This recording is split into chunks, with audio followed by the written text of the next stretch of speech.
But you start to see, playing around with these ideas, oh, I can have a different conversation with guardrails. Because the real risk of not having a brand archetype or a brand personality is you're just throwing spaghetti on the wall. And I think a lot of people run into this situation when they feel like their brand is off, but it looks good.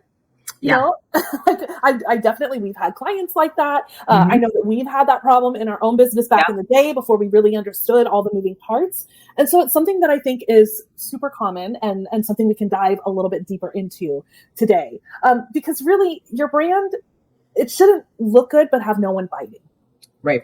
You know, you don't want it to be feeling stale. And it's frustrating when that's happening. Like, that's the feedback that we're hearing from people. My website looks good. I'm constantly posting on social media. I'm doing all this work to try and connect with my audience, but why aren't people connecting? And that usually boils down to one thing. And that really is your brand personality. And how can you communicate that? How can you build that connection with the audience that you have?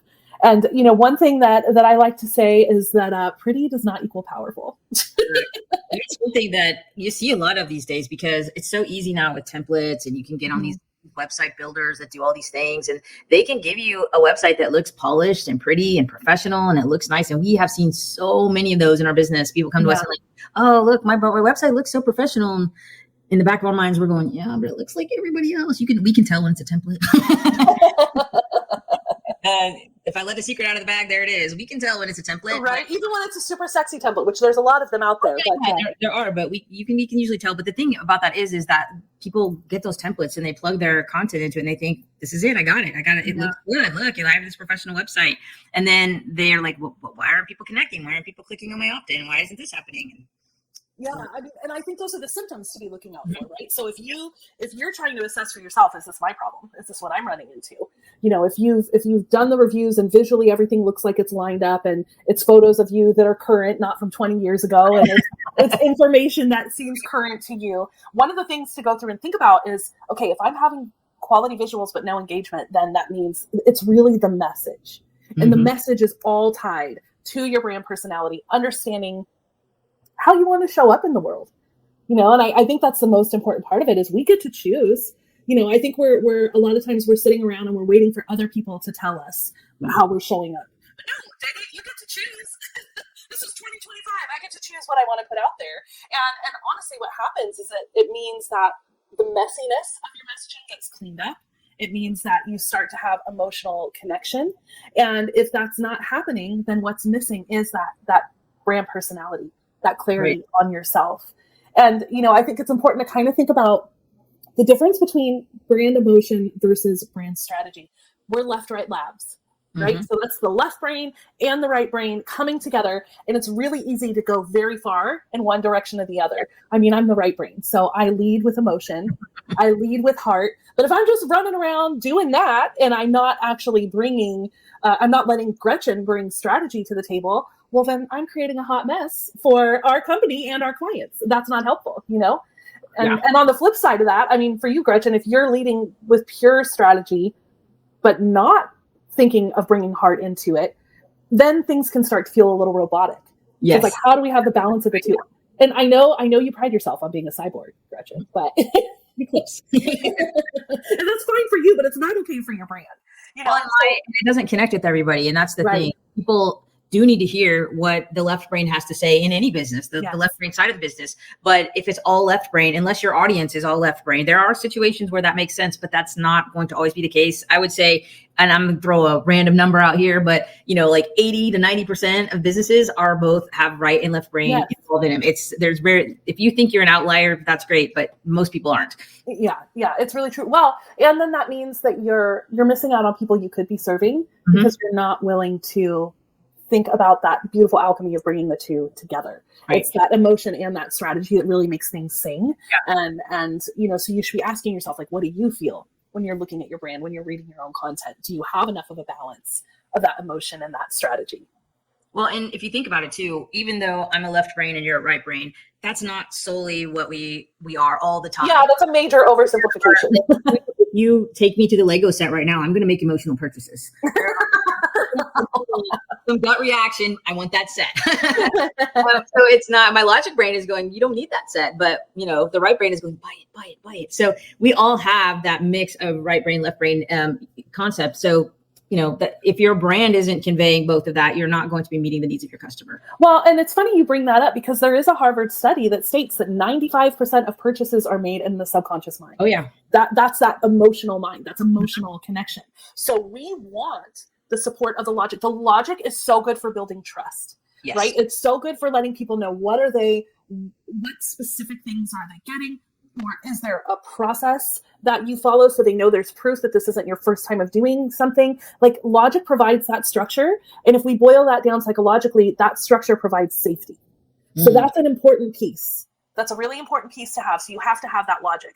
But on the other side, if we have no heart, that's the part that really, like, when we think of any great storytellers, we might have got sucked in because the topic was something we thought we might be interested in. But then when we really went with them and we take all these twists and turns and we go up the highs and lows, that's what helps us. Like, we're connecting just human to human, like you and I right now.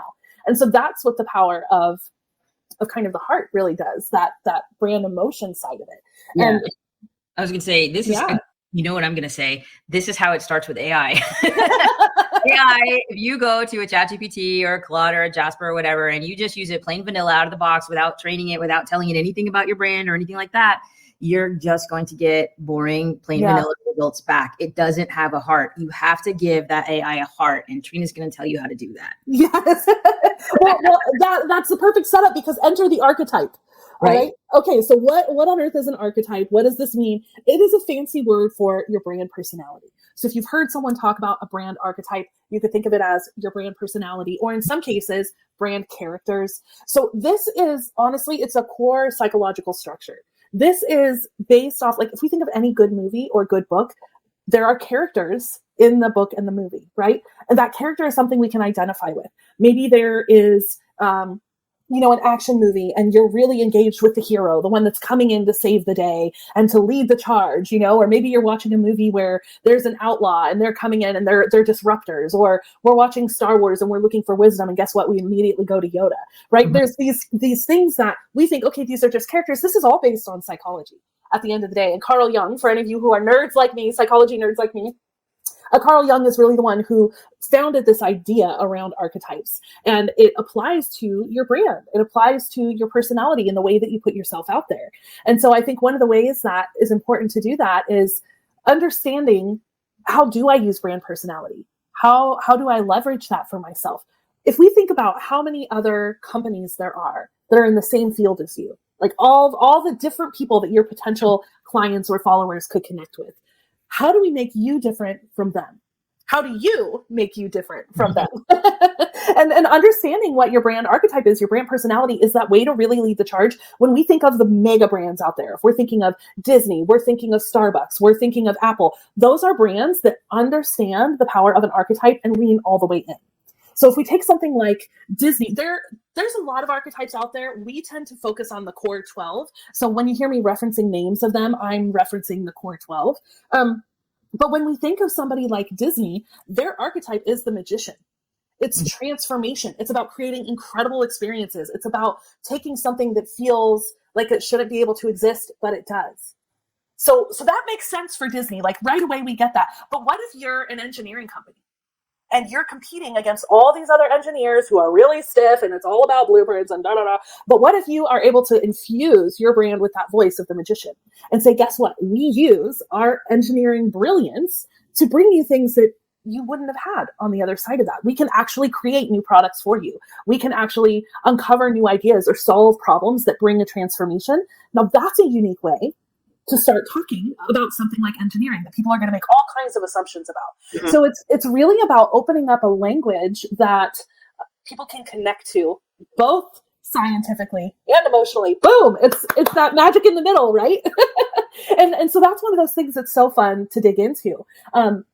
There's the idea of the sage, who is like what I was just talking about a moment ago with Yoda. If you're thinking about, we're a brand that we really want to be known for wisdom, and guess what? Our audience also values wisdom. Well, if we can find what that archetype is that is common to you and your audience, now we have a language that we can start communicating through. and we have that common ground that people can understand.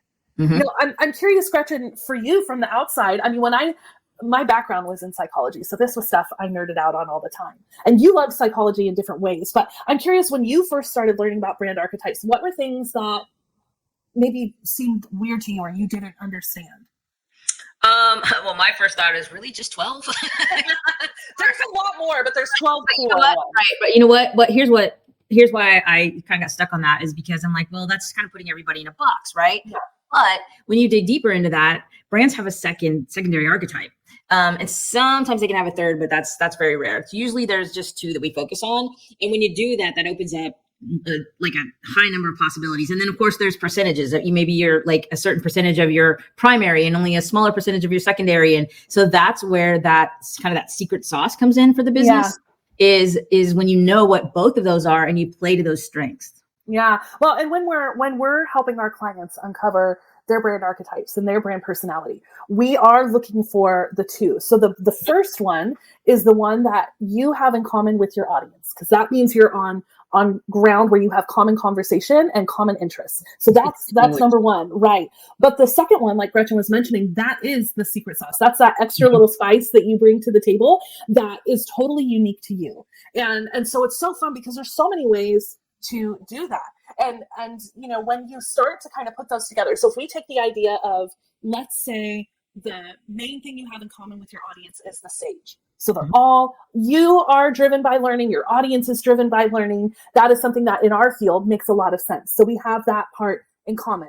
We're driven by that. We're interested in that. We can nerd out about that for hours. Okay. So we've got that in common. But then let's say we want to add in some of our own little spice. There's a couple different ways we could approach it. We could bring in the caregiver side of us, which is like, hey, we really want to make sure that you feel supported all the way through your rebranding process, right? So if we go that route, you're going to get one kind of feeling about who this branding agency might be. Or maybe you've seen agencies that they're all about disruption and doing something new and making a big splash, and they're coming from a totally different angle. But you start to see, playing around with these ideas, oh, I can have a different conversation with guardrails. Because the real risk of not having a brand archetype or a brand personality is you're just throwing spaghetti on the wall. And every other day you're someone new and you're tapping into something new and you're trying something new. It's freaking exhausting. Yeah. I don't want to hang out with people. Like, we have all had what we call those like energy vampires, right? We've all known an energy vampire. Someone that being around them just sucks the energy out of you because they're just all over the place. Yeah. If that is what you're doing with your brand, because you're just trying something, I'm really sorry to say, but you're driving people away. You absolutely are. Sure. Yeah. So that's a way that, like, once you can dial those in, you start to have this really exciting mixture of common ground with your own secret sauce that makes them lean in closer, makes them want to learn more from you. So, you know, we've done something for you guys. If you're trying to figure out what's my brand archetype, my brand personality, we have put together this awesome quiz at leftrightlabs.com/personality. And that will help you figure out which quadrant you fall into with brand archetypes. So it'll help you start to figure out, okay, where's the one that I might be leading in? And it's going to help you start to think a little bit differently about how you could approach language for your brand. Gretchen, did you have anything else around the personality quiz that you wanted to mention? No. I think it really will just help you to just start figuring out how to infuse your own personality in there. And it's the first step. It really is. Yeah, I guess I think what you were kind of leading me to answer on that was when it comes to because I'm going to talk about AI because that's where business is headed right now. Yeah. And if you're not even just dipping your toes into the AI right now, you're going to be left behind. And that's truly, that's not even just in my opinion. That's just how it is right now. And if if you don't know who your brand is, you don't know what your brand personality is, and you don't have that dialed in with the AI tools that you use, you are not going to get good results. Yeah. You are not going to get results that connect with your customers. You're not going to get results that lead your business in the right direction. That's huge. Yeah. And so you really need to be able to dial that in. And that is something that we have done in our own business. And that's something that we're working on with some of our clients right now, is just helping them put together tools that they can then feed to the AI. And then their AI tools now can give back, purely branded results. They know how their tone's supposed to be.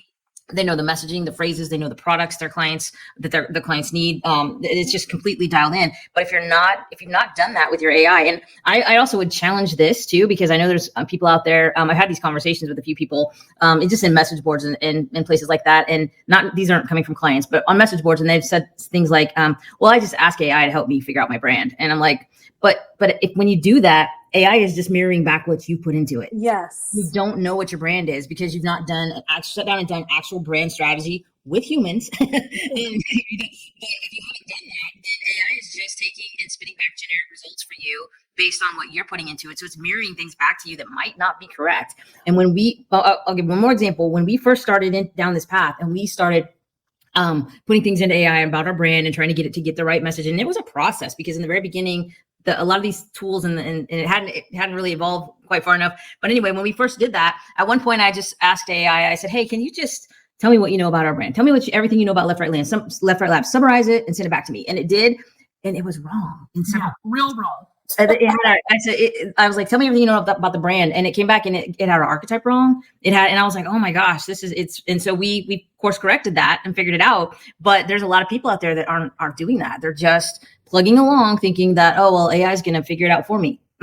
It's not. It has to, you have to give it the brand strategy from the human perspective and the stories from the human perspective. It can be an amazing tool and an amazing assistant for your business. Absolutely. But you have to start with the brand strategy. You have to get that in first. Well, and also think about the fact that if you were solely relying on AI, that is still you seeking outside validation. That is still you saying, somebody else tell me who I am. Yeah.